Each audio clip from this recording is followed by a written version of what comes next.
Gabe Vincent, the Lakers' secret weapon? You need to see this. Hey guys, this is Guilherme, and today I bring you something that could change the course of the Lakers' season. Gabe Vincent is surprising us with some impressive plays, and if he keeps up this pace, he could be the difference no one expected. Are we about to see the rise of a new star? Stay with me because I'm going to tell you all about these shocking highlights. And let's get to today's news, but first, just make sure you're already subscribed to the channel, because the next videos will be a series of content that will help you stay informed about everything related to the Lakers.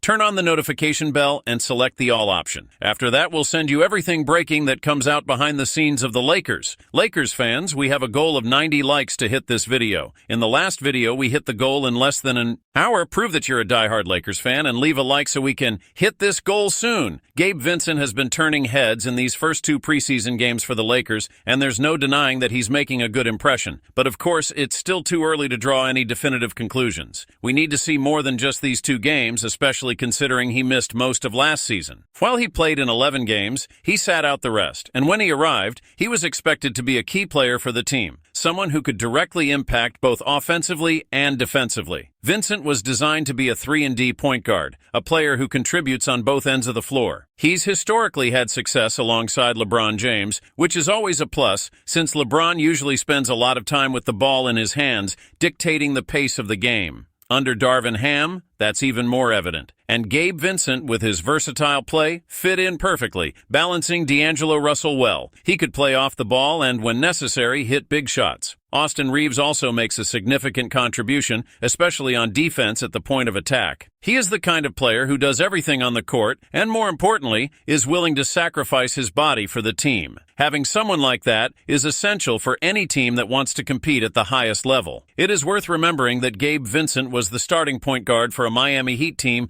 that reached the NBA Finals, and on most nights, he was the third best player on the court for that team. This shows the quality he can offer, and his signing by the Lakers was a great addition, especially after the departure of Dennis Schroeder. Now, although Schroeder has shown the potential to deliver incredible performances on some nights, such as 25 points and 8 assists, Gabe Vincent brings a stability that the team needed. Schroeder can be unpredictable, with games where he is hot and others where he barely contributes. Gabe, on the other hand, is more consistent. Defensively, Schroeder always gives his all, using his speed to his advantage, but Vincent displays a defensive solidity that cannot be ignored. Still, there are some questions about how much Vincent can offer offensively in the long run. He's had flashes of brilliance, but it remains to be seen if that consistency can continue throughout the season. The preseason is just the beginning, and the real test will be when the games really count. Now, it's your turn. What do you think of Gabe Vincent so far? Do you think he can really make a difference for the Lakers? Leave your thoughts in the comments. I'd love to hear your thoughts. Gabe Vincent has been a solid performer in these first two preseason games for the Lakers. In the first game,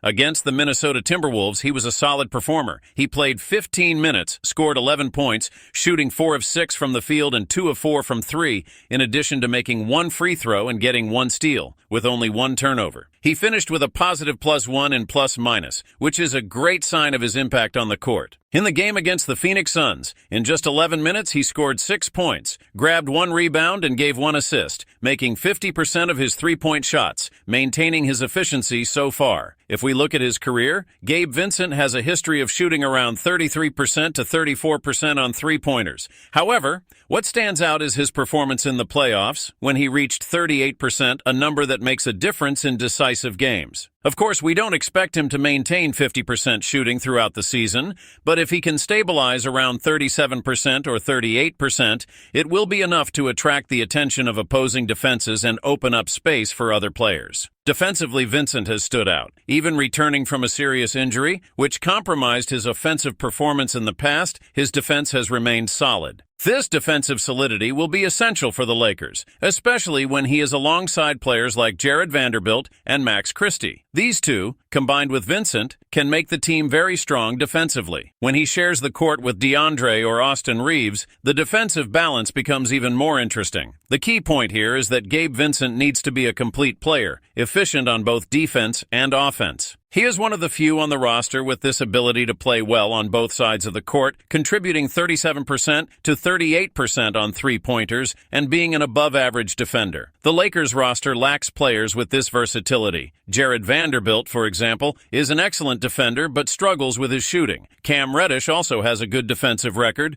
but has yet to show consistency on offense. Austin Reeves has been an important piece, but this preseason he has struggled with his shooting. Although defensively he continues to be a pillar. If Gabe Vincent can maintain the level we are seeing now and what we expected from him before the injury, he could be exactly the piece the Lakers need to balance the team and bring the consistency that was lacking last season. Expectations are high, but the signs are promising. Now we just have to follow his evolution and hope that he continues to bring this stability throughout the season. Look, Gabe Vincent is the kind of player who, on any given night, can have a performance that surprises. He had a game in which he scored 18 points. I don't remember if it was in the first or second game of the preseason, but it was one of those performances that showed the potential he has offensively. However, of course, things don't always go as expected. When he came back from injury, for example, he had a really tough stretch. He missed 11 of 12 three-pointers before finally hitting his next one. This is tough because we know he needs to be more consistent, especially with his long-range shots. Now, it's important to remember that we're not expecting him to average 50% from three all season. That would be great,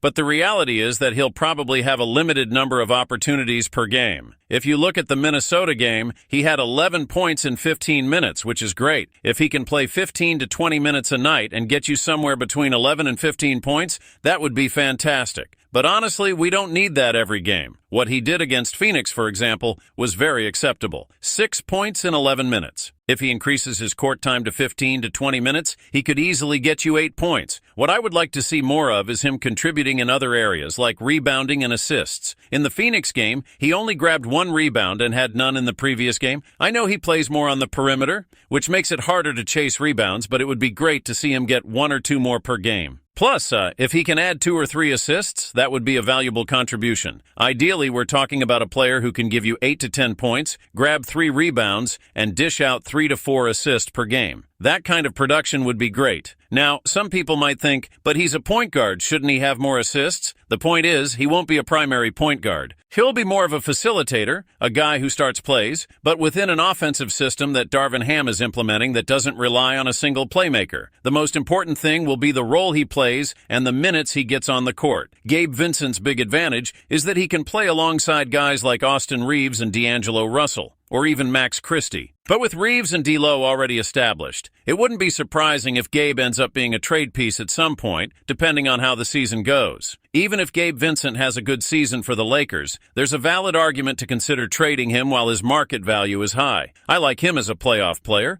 because that's where he really shines. He steps up when the pressure is on, and that's essential in big games. If you need someone to start plays or shore up the defense in critical moments, he's a great fit. On the other hand, Gabe's spot in the rotation may be a bit limited unless something changes with D'Angelo Russell, Austin Reeves, or both. And that's why I'm very comfortable with the idea of him coming off the bench and delivering something like 8 points, 3 rebounds, and 3 assists per game. If he keeps up his intense defense and solid defense, he'll be a perfect fit. What really makes Gabe Vincent a valuable player is his ability to impact the game with or without the ball. He especially excels on defense, putting pressure on opposing point guards as soon as they cross half court. I love seeing that intensity, that high-up defense. It's a trait that brings a lot of energy to the team. Austin Reeves, for example, has been good, but he's not an elite defensive player yet. Having someone like Gabe alongside him provides an interesting balance. The same goes for D'Angelo Russell, because Vincent offers both the ability to shoot well and the edge of being a playoff player, just like D'Lo. That brings some really important versatility to the point guard rotation.